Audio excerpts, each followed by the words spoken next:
los Hechos, capítulo 10, versículo 9 al 15.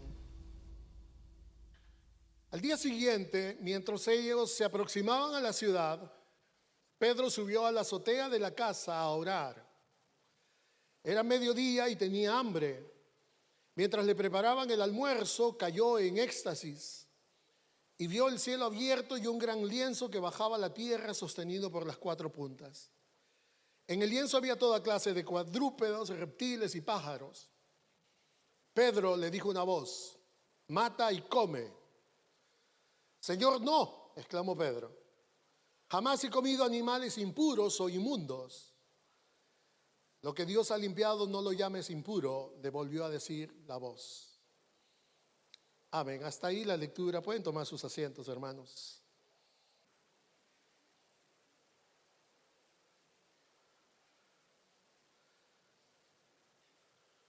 Vamos a el día de hoy tocar un tema que tiene mucha relación con el trabajo que vamos a empezar a hacer y que hemos reestructurado durante algunos meses y que tiene que ver con el trabajo celular. Aquellos que formamos parte de esta iglesia desde hace muchos años sabemos que esta es una iglesia celular, es decir, una iglesia con la cual la columna vertebral o el trabajo de evangelismo, de edificación y de confraternidad se lleva en las células. Es un trabajo en el cual el líder juega un papel muy importante, casi pastoral, al poder atender las necesidades de las personas, no solamente de los miembros, sino también de aquellos que por primera vez llegan y escuchan el mensaje del evangelio. Es un trabajo que hemos venido llevando ya durante 25 años dentro de esta iglesia, y en los mejores momentos de la historia de esta iglesia hemos podido llegar a reunir cerca de 180 personas y tener un máximo de unas 18 o 19 células. Lo que ocurre es de que a medida que va pasando el tiempo, nos hemos ido dando cuenta que el trabajo celular siempre se ha visto limitado a ese número durante mucho periodo de tiempo. Esto no tiene nada que ver con la disposición de los líderes, con la capacidad, con la calidad, con las características que ellos puedan tener. No tiene nada que ver tampoco con el sistema de trabajo celular, que es un trabajo muy efectivo, porque permite poder evangelizar uno a uno de manera personal a los que no son creyentes, ocupando nuestras redes más cercanas para poder ir de esa manera extendiendo el mensaje del evangelio a otras personas más. Yo creo que tiene que ver un poco con la realidad en el país en el cual nosotros nos encontramos. Una realidad que es muy diferente a la que nosotros conocimos en nuestros países. Yo no sé cuántos son salvadoreños. La iglesia tiene su iglesia madre en ese país, El Salvador, es una iglesia muy grande, una iglesia celular con miles de células, miles de líderes, supervisores y muchos pastores que se encargan de ella. Pero la realidad no es la misma. La realidad no es la misma. Y aún si usted viene de otro país, sea de Guatemala, sea de Costa Rica, sea de Panamá, sea de Colombia, Perú, Bolivia, de Ecuador, de donde usted venga, la realidad de la iglesia en ese lugar no es la misma que la nuestra. Nosotros somos una iglesia a base latinoamericana que realmente ha querido trabajar durante 25 años evangelizando a los latinoamericanos, pero el número de población, demográficamente hablando, de latinoamericanos en este lugar es muy baja. Si nosotros queremos realmente evangelizar a las personas que hablan nuestro idioma, el límite de personas que hablan español, a no ser que lo hayan aprendido como un segundo o tercer idioma, pero de personas verdaderamente oriundas de un país latinoamericano o de habla hispana es mínimo. Entonces el crecimiento no se da porque realmente hay una barrera que nosotros enfrentamos. Y es el que realmente la iglesia tiene que adaptarse a la realidad en la cual se encuentra. Lo difícil es poder llegar a eso. a adaptarse a la realidad en la cual uno se encuentra. Porque lo que hay que hacer en primer lugar es derribar muchos prejuicios, ¿cierto? Porque como le he dicho, a la base somos una iglesia latinoamericana y queremos nosotros trabajar como iglesia latinoamericana, con mentalidad latinoamericana, con modelos latinoamericanos que pueden funcionar muy bien en un contexto, pero que en el contexto en el cual nos encontramos probablemente cause mayores distancias y mayores rechazos de las personas que vienen. No quiero criticar a nadie, yo me disculpo con los músicos, ellos no estaban en este tiempo, pero me acuerdo que una vez vino una persona, una familia de Suiza, y que ellos participaron del culto, estuvieron con nosotros, les agradó muchísimo la predicación, hicieron comentarios de eso, y me lo estaban comentando, pero me dijo, el problema es de que, muy fuerte el sonido, ¿no? Me dijo, muy fuerte el sonido. Y no sé, me sentía un poco incómodo, pero de resto me ha gustado, la gente es muy linda y todo. Entonces, una vez más, sin ánimo de criticar ni tampoco decir, yo creo que hay muchas cosas que nosotros deberíamos de adaptar. Y deberíamos de preparar nuestra iglesia para lo que van a ser los próximos 25 años. Pero hablemos de los próximos 10 años. Según los expertos, los eruditos bíblicos, se dice de que para el año 2033 se van a cumplir 2000 años de la experiencia pentecostal, de aquello que nosotros leemos en el libro de los Hechos. O sea, 2000 años de una iglesia que fue empoderada por el Espíritu Santo, que fue ungida por el Espíritu Santo para llevar a cabo la misión de poder ganar almas para Cristo. Pero lo que nosotros debemos de proyectarnos es ver o tener una visión clara de qué es lo que queremos ser en 10 años. ¿A qué tipo de personas queremos alcanzar? ¿A qué tipo de personas queremos tener en medio nuestro? ¿Queremos seguir siendo una iglesia limitadamente numerosa y por lo tanto poco satisfactoria? Porque al ver que la iglesia no crece, probablemente la gente con mucha imaginación se inventa un gran número de problemas que puedan haber. Pero en realidad, hermanos, quiero decirles, y sin ánimo o sin deseo de poder presentar como una persona orgullosa, esta iglesia es una iglesia que ha sido bien capacitada en la palabra de Dios. Es una iglesia que ha tenido una buena dieta de palabra de Dios. Y acá hay, como lo dije en algún momento, muchas cabezas bien amobladas teológicamente y doctrinalmente, pero de nada sirve todo ese conocimiento si es que realmente no lo ponemos en práctica. No lo llevamos a la práctica. Entonces es por eso de que tienen que haber cambios en medio nuestro. Y no solamente cambios en la estructura, sino cambios en nuestra manera de pensar. El problema es que muchas veces nos creemos que somos mejores que otros. Aquellos que tienen auto, yo no sé si se han dado cuenta, pero cuando alguien maneja más lento que nosotros, pensamos a esa persona seguro que no sabe manejar o es un tonto. Y cuando alguien maneja más rápido que nosotros, ahí estamos diciendo, ese es un imprudente, un irresponsable, ese tampoco sabe manejar. Nunca nos juzgamos a nosotros, ¿cierto? Los demás están mal, nosotros estamos bien, y como estamos bien en el estatus que nos encontramos, entonces no hay problema. Somos propensos a juzgar a las personas y no juzgarnos nosotros mismos. Y en vez de juzgarlos, deberíamos nosotros de aceptarlos a ellos como seres humanos individuales en el mismo pie de igualdad que nosotros, ¿cierto? Yo no sé si usted conocía, pero yo leí esto que es muy interesante. Los antiguos griegos, ellos dividían la raza humana en dos categorías, los griegos y los bárbaros. Y ellos llamaban de esa manera a los bárbaros, a todos aquellos que no formaban parte de la cultura helénica o la cultura griega, bárbaros porque partían de la palabra barbar. Y la palabra barbar era un vocablo que les hacía recordar a ellos el sonido del ladrido de los perros.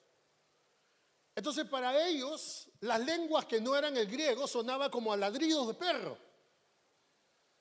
Y de esa manera es como nosotros vemos, no solamente en los relatos históricos, Pero es conocido de que los griegos llamaban a todos los demás bárbaros. De la misma manera como los judíos llamaban a todos aquellos que no eran judíos gentiles. Pero los griegos eran realmente algo aparte, ¿cierto? Porque a pesar de que hubieron mentes muy prodigiosas dentro de la cultura helénica, como el filósofo Aristóteles, por ejemplo, él pensaba y él decía de que realmente la capacidad o el ser humano completamente bien capacitado y preparado y adaptado para poder salir en la vida y tener éxito en la vida, todo eso giraba en función de la geografía. Él decía algo como, por ejemplo, que aquellos que vivían en las frías tierras del norte, es decir, del norte de Grecia, todos los que estamos para arriba, ellos decían, o Aristóteles decía que tenían mucho valor espíritu, pero que tenían muy poca habilidad e inteligencia.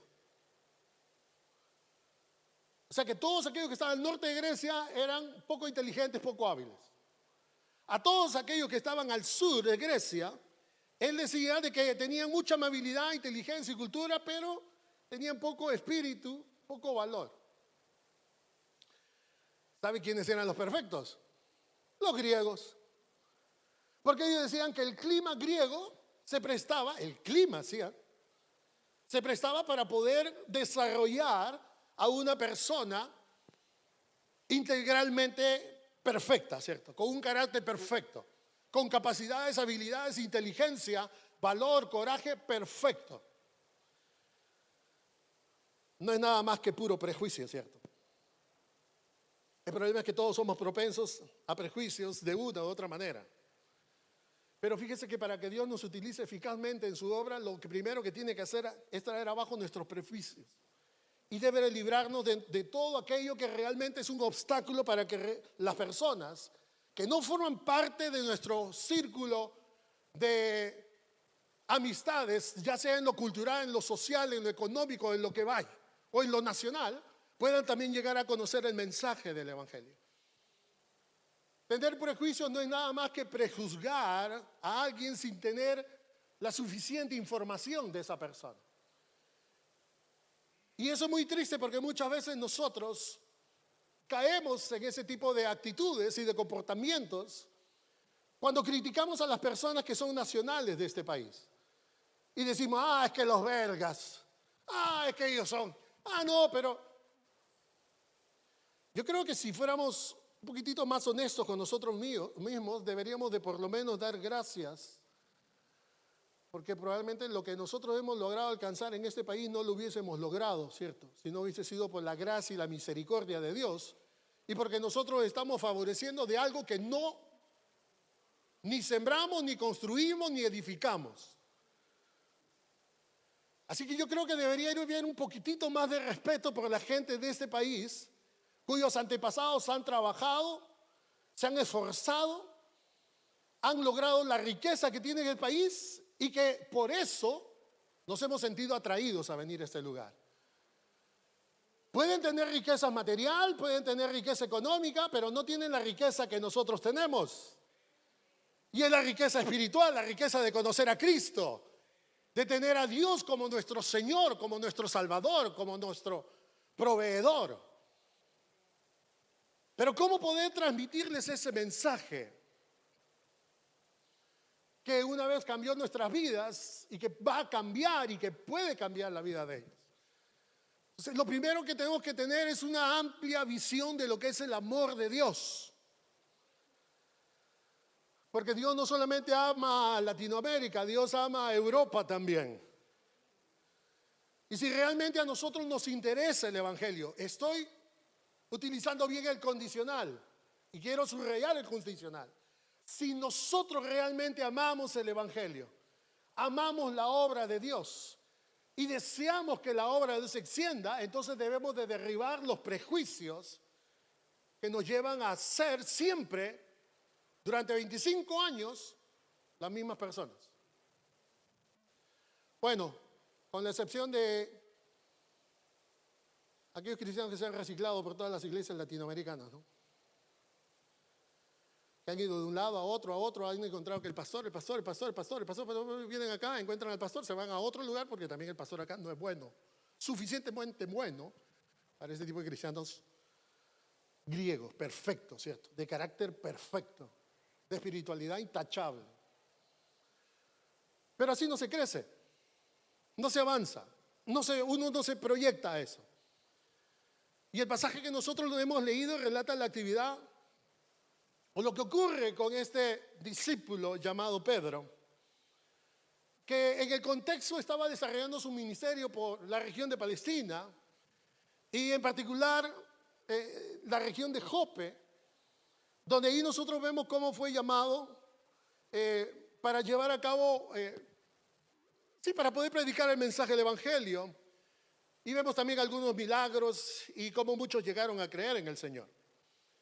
El capítulo que hemos leído, el capítulo 10, es probablemente el capítulo más importante que se puede encontrar de la vida de Pedro en el libro de los Hechos, porque a diferencia del día del Pentecostés, donde él levanta la voz y comienza a predicar y miles de personas se convierten, este pasaje habla acerca de un momento histórico, un momento importante en la historia de la redención, de la salvación del hombre, ¿cierto?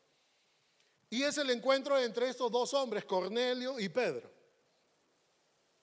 Dos hombres que están separados geográficamente por unos 50 kilómetros, porque la ciudad de Cesarea estaba separada de Jope, donde se encontraba Pedro, de unos 50 kilómetros. Y probablemente uno se pregunta, bueno, ¿y cómo podían reunirse? En realidad la barrera geográfica no era tanto el problema.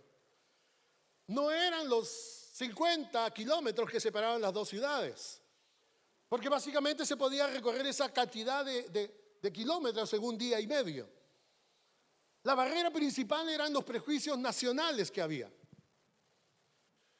El problema es saber cómo derribar esos prejuicios, ¿cierto? La distancia que había entre judíos y gentiles era muy grande, Y era necesario de que Dios obrara en el corazón de Pedro y obrara en el corazón de Cornelio para que realmente se pudiera llegar a cumplir lo que Jesús había establecido, de que se fuera a predicar el mensaje del Evangelio, comenzando de Jerusalén, Judea, Samaria, hasta lo último de la tierra.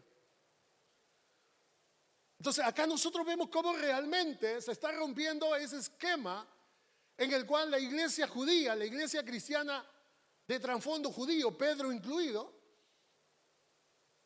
se había ensimismado en solamente predicar el evangelio a los judíos y a desarrollar el mensaje o a extender el mensaje del evangelio en la región de Palestina, pero solamente a judíos, ¿cierto? Entonces, lo que nosotros vemos, hermanos, es cómo realmente Dios va a obrar para que esos dos pueblos o estos dos grupos de personas, tanto judíos como gentiles, puedan ser reunidos en una sola iglesia. Porque si no nos hemos dado cuenta, ya la hemos visto, probablemente todos acá somos gentiles, pero formamos parte de la iglesia de Cristo, porque en un momento Dios tuvo la sabia idea de que de dos pueblos hacer uno solo en el Señor. Y ahora nosotros tenemos los mismos beneficios que tiene el pueblo de Dios. Y ahora formamos parte del pueblo de Dios. ¿Está de acuerdo con eso? No está prohibido decir amén, por si acaso. Usted lo puede decir alto, cosa que así hay un feedback, ¿cierto?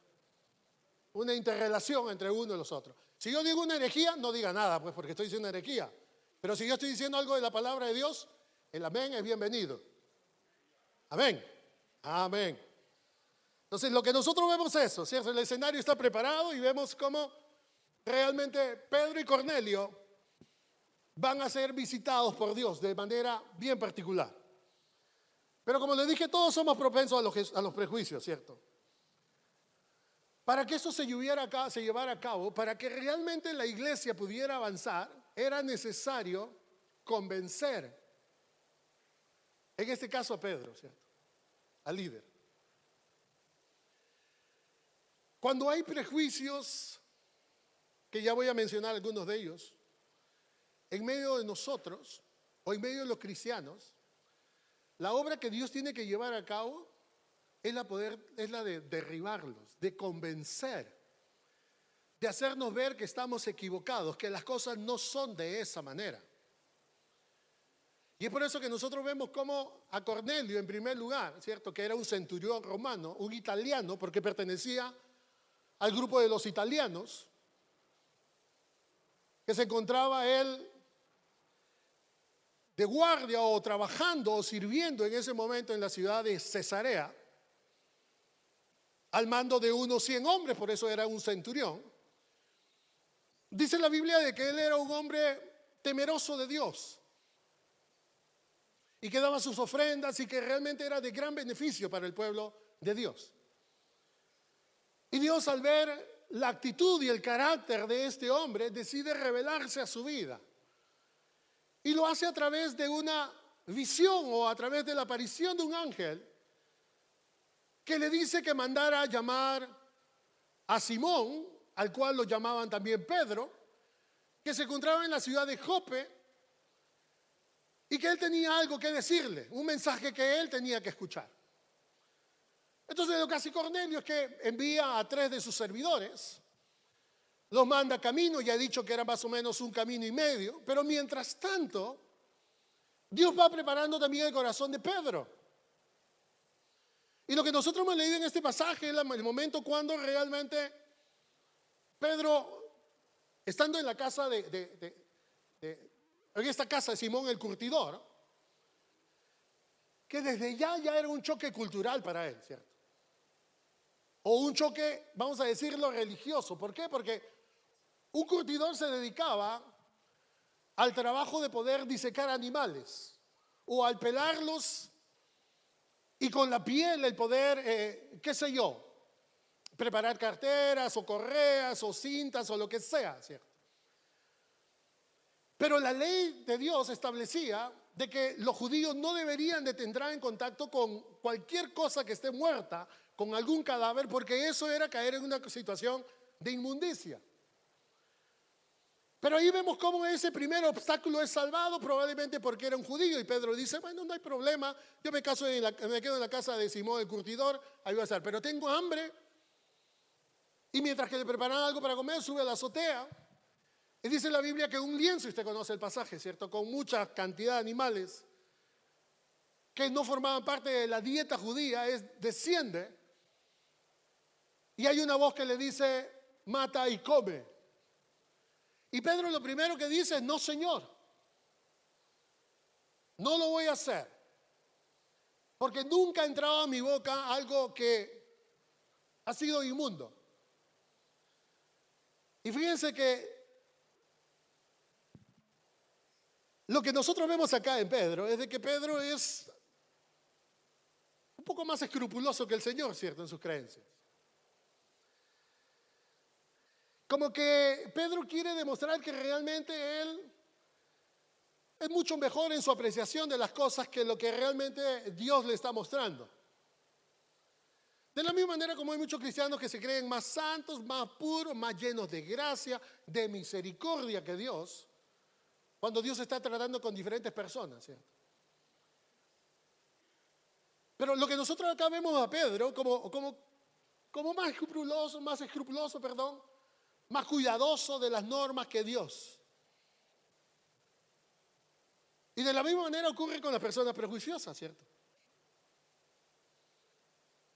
Porque venga algo y dice, no, eso no puede ser. No, sí, pero Dios está pidiendo que se haga de esa manera. No, pero que yo no. Y leen algunos pasajes y no encuentran sentido algunos pasajes de la Biblia y siguen enmarcados en sus prejuicios, porque en sus prejuicios se sienten seguros. En algo que ellos no conozcan o no quieran entender o no quieren abrir su corazón para poder comprenderlo, se sienten muy inseguros. Así que mejor me quedo en mi casita de prejuicios, porque ahí sí estoy seguro. Con mis normas, mis reglas y todo lo que yo tengo amoblado ahí, así yo vivo el cristianismo. Pero acá lo que está haciendo Dios es quebrarle completamente todo eso, ¿cierto? Por un lado, Pedro podría haber dicho, bueno, yo ir a la casa de un centurión romano, porque el relato nos muestra, ¿cierto?, de que después llegaron los trabajadores o los siervos del centurión romano, Cornelio, Y en ese momento Pedro llega a entender, pero mientras que él llega a entender, hay una lucha en él. Y él dice, ¿cómo es posible que Dios me esté pidiendo que haga eso? 3 veces Dios me ha mostrado la misma visión. Yo no puedo hacerlo. Y eso responde también cuando Pedro dice, ninguna cosa inmunda ha entrado a mi boca. Es casi lo mismo que decir, bueno, eso es algo que yo nunca he hecho. Eso es algo que yo no he probado. Eso es algo que nosotros no acostumbramos. Eso es algo que realmente no debemos hacer porque no lo conocemos. Que es casi la misma frase o las mismas ideas que puede tener una persona cuando se dice, necesitamos evangelizar este país. Eso nunca lo hemos hecho. No, eso nunca hemos probado. Mejor aquí estamos en nuestro huevito latinoamericano, en este cocún. Calientitos y entre nosotros comemos nuestras propias comidas y ahí tenemos nuestra propia... nosotros estamos cómodos acá, pero eso no es lo que Dios está haciendo, ¿cierto? Entonces lo que hace Dios es quebrar eso, quebrar. Y aparecen y no solamente eso, sino que el Espíritu de Dios le dice a Pedro, acá hay 3 hombres que han venido a buscarte, anda con ellos. Y cuando inmediatamente tocan la puerta de la casa de Simón el Curtidor y él baja y eran esos 3 hombres. Y le dice, yo soy a quien ustedes están buscando. Así que el hotel de la ciudad para gentiles está allá, vayan y ya mañana me voy con ustedes. No hizo eso Pedro. Pedro lo que hace es invitarlo a casa ajena y todavía le dice, vengan, quédense acá, vamos a comer, vamos a descansar y mañana nos vemos. O nos vamos. Entonces, va ocurriendo eso, pero en el corazón de Cornelio también debió Dios haber trabajado a través de esa aparición del ángel. Porque darle a conocer a Cornelio, un centurión romano, un hombre importante, con autoridad, de que un judío inculto, que tenía como trabajo el ser pescador, iba a venir a enseñarle algo importante, eso cualquier gentil, o griego o romano, no iba a aceptar. Pero lo interesante es que Dios estaba tratando con los corazones, ¿cierto? Tratando con los corazones, porque Dios tiene un propósito mucho más grande que el que nosotros a veces vemos detrás. Porque solamente déjeme preguntarle, ¿cuál es el propósito que usted cree que Dios tiene con usted al haberlo traído a este país? ¿Cuál es el propósito? ¿Se ha puesto a pensar en eso? Dígame, ¿es solamente beneficiarlo económicamente? ¿Es solamente darle a sus hijos una muy buena educación o una educación mejor que la que podamos recibir en otros países? ¿O viene este país porque realmente necesita, qué sé yo, lo que este país puede ofrecer, atención médica, alocaciones familiares, ayuda económica?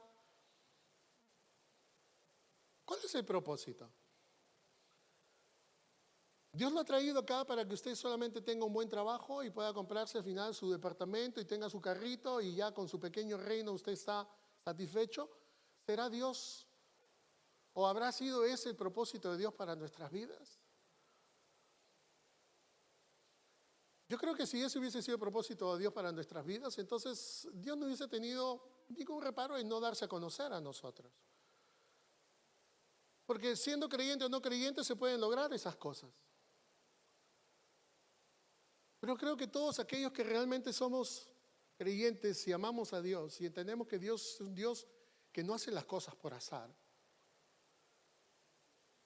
entonces entendemos que Dios tiene un propósito para nosotros. Y que es un propósito que sobrepasa los propósitos que nosotros tenemos. El problema es que no lo vemos de esa manera. Y somos tan egoístas, tan ensimismados en nosotros mismos que buscamos solamente nuestras cosas, ¿cierto? No vemos las necesidades, no vemos lo que realmente se da en este país. Uno ve a las personas de este país y dice, bueno, esto no tiene necesidad. No tiene necesidad. Grandes necesidades tienen ellos. Porque probablemente lo económico, ¿sabe qué, hermano? Yo una vez estaba pensando con mi esposa y estamos considerando un poco nuestra economía y conversando, le dije, ¿te pones a pensar de que nosotros tenemos una economía que realmente está muy por encima de muchas personas que son nativas o naturales de este país? ¿Por qué? Porque hay gente de este país que va a recibir comida a los restaurantes, ¿cómo se le llaman? A los restaurants. ¿Sabe que hay personas y familias belgas que van a comer a esos restaurantes donde da comida gratuita? ¿Sabe que van a esos locales donde regalan latas y conservas y alimentos que no perecen rápidamente para que ellos se alimenten? ¿Saben que hay personas belgas que son ayudadas por la asistencia social y que son ayudadas por el chômage? Y muchos de ellos viven también de la caridad de otros. Hermanos, necesidades hay en todo lugar. El problema es que nuestra visión es muy corta, miope. No vemos realmente lo que hay, ¿cierto? Y lo que Dios tiene que hacer es convencernos a nosotros, tratar de convencernos, decir, yo tengo planes mucho más grandes que los tuyos. Y yo quiero hacer algo especial contigo y quiero hacer algo especial con ustedes. Por eso los he traído, por eso los he guardado, por eso los he bendecido. Pero ahora es necesario de que realmente podamos nosotros romper barreras, prejuicios y poder ir mucho más allá de lo que nosotros hemos alcanzado. Pero vamos a encontrar barreras, ¿cierto? Barreras naturales. En primer lugar, ¿cuáles son las barreras naturales? Por ejemplo, una barrera natural es la geografía. La geografía, ¿cierto? En el tiempo que el Señor Jesús envió a sus discípulos y que vayan de región a región o de ciudad en ciudad, hermano, esos sí eran viajes, ¿eh? Esos sí eran viajes. No lo que nosotros tomamos acá, un avioncito aquí y 2 horas y media después estamos en otro lugar. No, esos eran viajes de días. Expuestos al clima, expuestos a la violencia, a la delincuencia. Eran viajes agotadores. Pero cuando el Señor le dijo que vayan de 2 en 2, ellos no dijeron, no, pero ¿y dónde están los caballitos y burritos? Yo no voy así, ¿eh? Ellos directamente obedecieron, ¿cierto? Directamente obedecieron.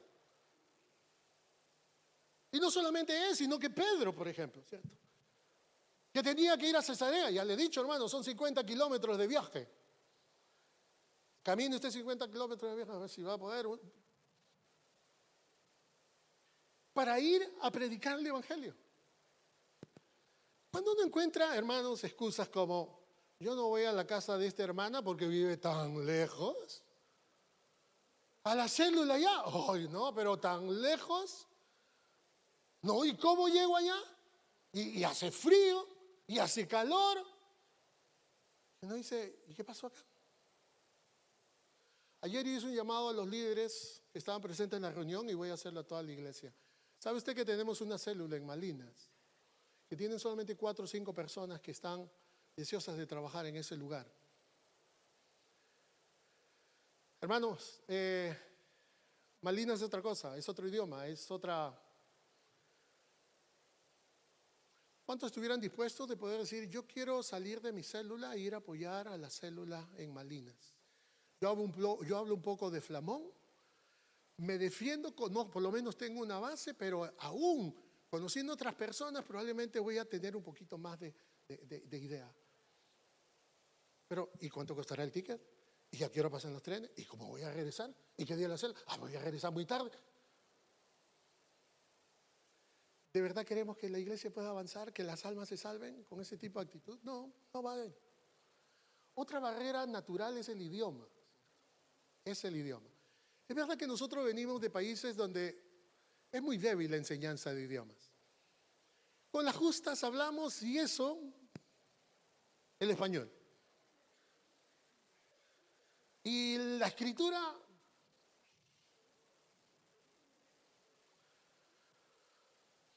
¿Saben lo que hace una persona tener una buena escritura? Es la lectura. Pero bueno, venimos. Hemos llegado a este país, hermano,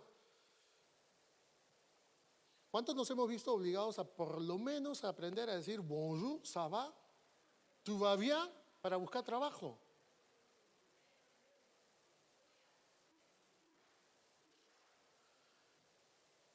Para encontrar trabajo hasta con señas y de todo, y queremos hacerle saber a la gente lo que estamos diciendo, pero para cuando se le dice, ¿no conoce a alguien que realmente sea de este país para predicar el evangelio? No. El idioma no le alcanza, no le es suficiente, no puede, no podemos, no. Hermanos, ¿por qué no aceptamos el desafío? Para los jóvenes es muy fácil aprender idiomas, ¿cierto? Cuaque.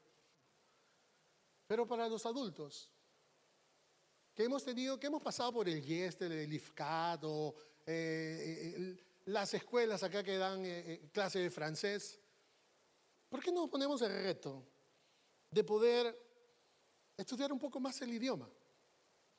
Dejar un poco las redes sociales y empezar a leer un poco más el idioma, leer un libro, ¿cierto? O leer la Biblia en francés, o escuchar noticias en francés, o simplemente buscar una amistad en francés para poder practicar el idioma. ¿Sería capaz usted de reconsiderar, de reanudar sus estudios en francés con el propósito, ya no de encontrar trabajo, sino de prepararse para poder hablar mejor el francés y predicar mejor el evangelio a las personas en ese país? ¿Sería posible reconsiderar eso para nosotros?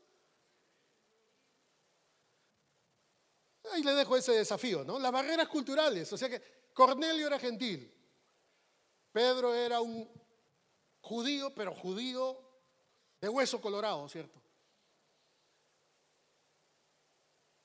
Y tenían que reunirse los dos.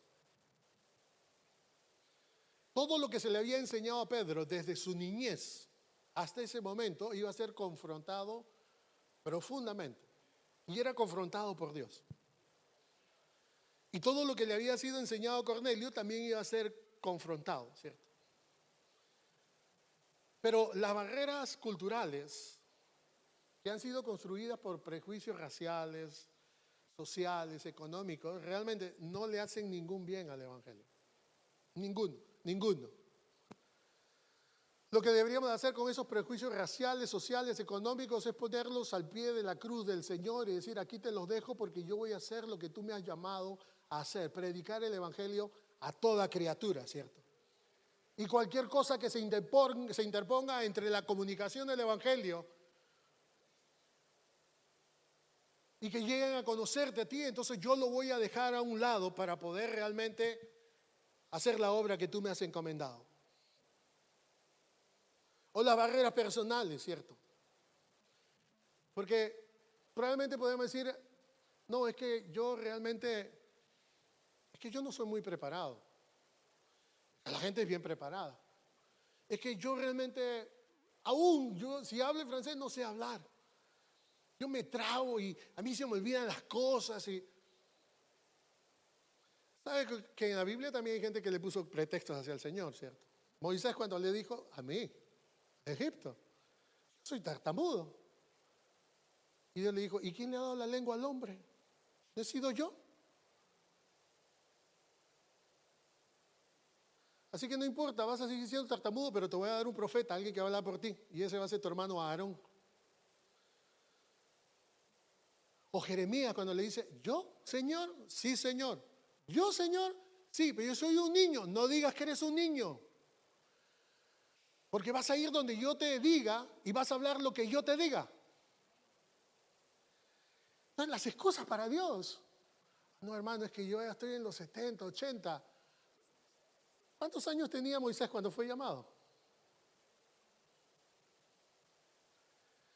Esto de que, algo que sí me ha llamado la atención acá en Europa, es ver cómo los pastores se jubilan. ¿Sabe usted que los pastores se jubilan?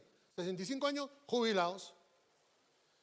Y yo hablaba con mi esposa y le decía, ¿y este hermano cómo será? El hermano que nos casó, un hermano muy lindo. Le dije, ¿cómo estará este hermano? Ah, mi hijo ya está jubilado. Así, jubilado, otro más, le dije. Sí, sí, pero ¿por qué? Porque ellos se dedican a otra. Le dije, ¿tú sabes por qué en la Biblia la gente de edad era considerada como persona a la cual había que honrar? ¿Por qué crees? Porque ya habían hecho 65 años de trabajo laborales y tenían que descansar y disfrutar de su jubilación. ¿Tú crees que es por eso? No. Era por la experiencia, por las canas, por el conocimiento. Porque esa experiencia que uno ha adquirido con los años, no solamente de cuestiones que puedan ser ajenas a la palabra de Dios, sino conocimiento de la palabra de Dios, experiencias con Dios, victorias en Dios. Guardarlos en el baúl de la jubilación, ese es un crimen, hermano.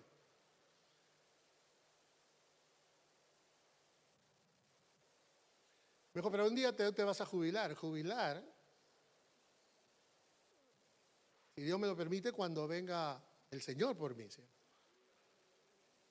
Y le decía, pero esos hermanos son una riqueza para la iglesia, para ustedes. ¿Por qué los jubilan? ¿Por qué no los...? No, es que después se dedican a otro trabajo, van a visitar a los viejitos y van a visitar. Dije, no, tienen tanto que dar. Le dije, bueno, es tu cultura. ¿Pero por qué? ¿Por qué? ¿Por qué aquellos que ya tienen 60, 70 años, 80 y no, bueno, hermano, ya tengo. ¿Por qué no? ¿Por qué no formar parte de una célula? ¿Por qué no aprovechar? ¿Sabe por qué no se hace? Porque no hay visión. ¿Tiene una visión de lo que Dios quiere para usted en este lugar? ¿Tiene una visión? ¿Sabe cuál es el propósito de Dios para su vida? Si no lo sabe, entonces tiene muy buenas excusas para no hacer nada, ¿cierto? Para no involucrarse, para siempre presentar pretextos. Entonces, lo que nosotros vemos es que todo eso tiene que realmente entrar en orden. Porque lo que Dios quiere que nosotros hagamos es poder extender su palabra a las personas de este país. Y Dios trae abajo nuestros prejuicios, pero de manera muy sabia, ¿cierto? Muy respetuosa, podría decir yo. Porque Dios va trabajando con uno y va trabajando con otro. Y a veces uno dice, no, pero ¿sabe qué, hermano? Yo realmente creo que eso no va a funcionar. Eso no va a funcionar porque los europeos son duros. Porque a ellos no les interesa a Dios, porque a ellos realmente no les importa el mensaje del Evangelio. Yo ya he hablado a uno y a otro y a otro y siempre han rechazado. Así que yo creo que realmente eso no es para nosotros, hermano. Eso debe ser para otros, ¿no? Oremos por la iglesia nacional, por la iglesia evangélica belga, para que ellos puedan lograr evangelizar su país y hay un avivamiento en ese lugar. Pero la obra no es nuestra ni es de ellos. La obra es de Dios. Imagínense que usted conozca a alguien y solamente usted se dispone en su corazón y decir, yo voy a tratar de evangelizar a las personas de este país. Entonces usted en obediencia, así como Pedro, ¿cierto? Después de este momento que estoy hablando que las barreras y los prejuicios no deben de permanecer, usted sale de este lugar y dice, yo voy a ganar a una persona, yo voy a enfocarme en una persona para poder presentarle el mensaje del Evangelio.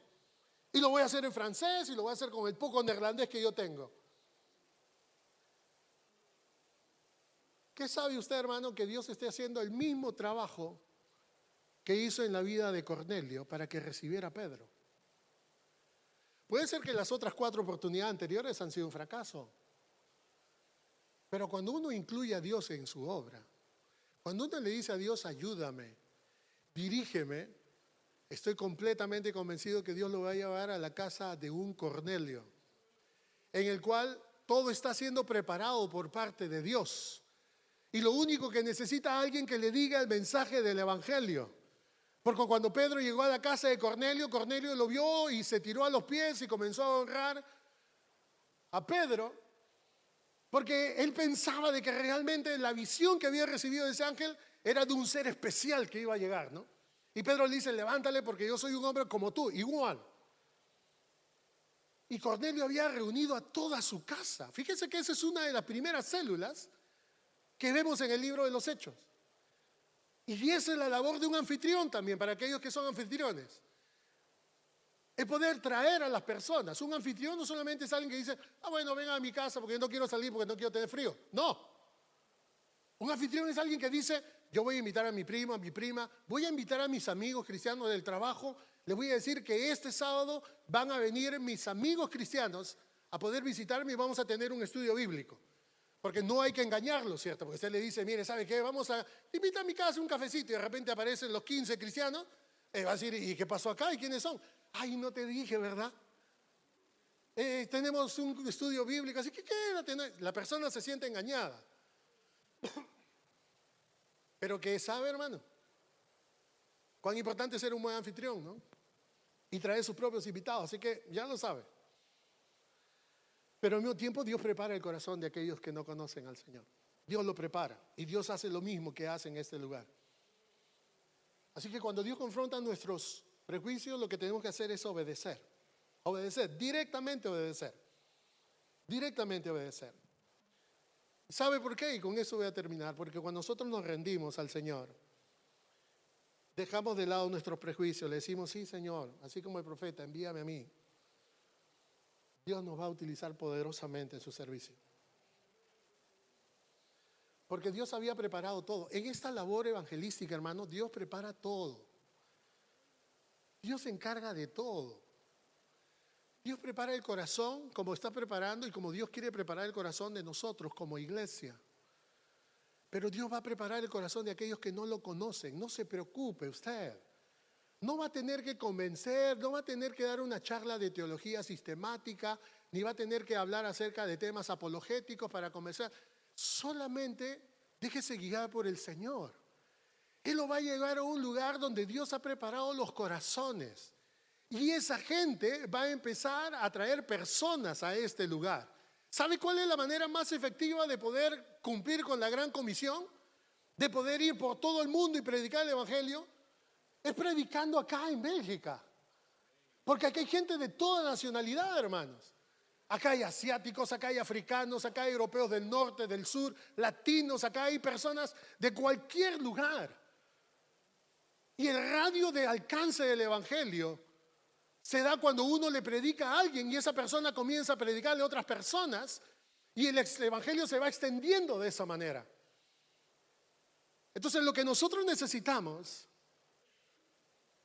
es de que realmente se puedan traer abajo nuestros prejuicios. Ya no critique más a la gente de este país. No vea al africano, no vea al marroquí, no vea al turco, no vea al indio que viven por acá, viven muchos indios. No ven a los latinos de cualquier otro país como personas, no, ellos no son de mi grupo. Ellos también necesitan a Cristo. Ellos deberían estar sentados acá desde hace mucho tiempo. Y acá, vea a su alrededor, hay un montón de sillas para cada uno de ellos. La realidad es si es que nosotros vamos a hacer lo que Dios nos pide, ¿sí? Porque lo que Dios quiere es que nosotros rompamos nuestra cáscara, los muros de nuestro trabajo latinoamericano y empecemos a trabajar con la gente de este país. De otra manera pasarán 25 años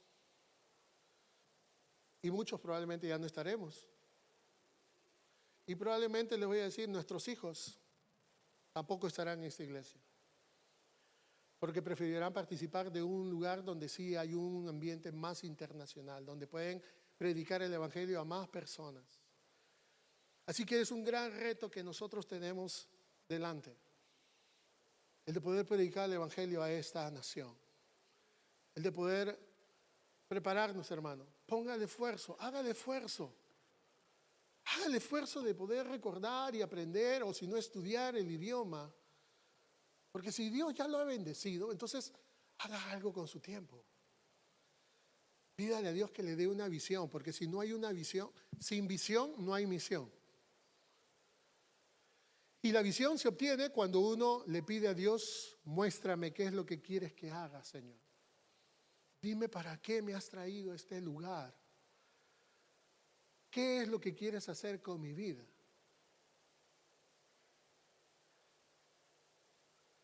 Estoy seguro que Dios le va a mostrar a usted qué es lo que quiere que haga.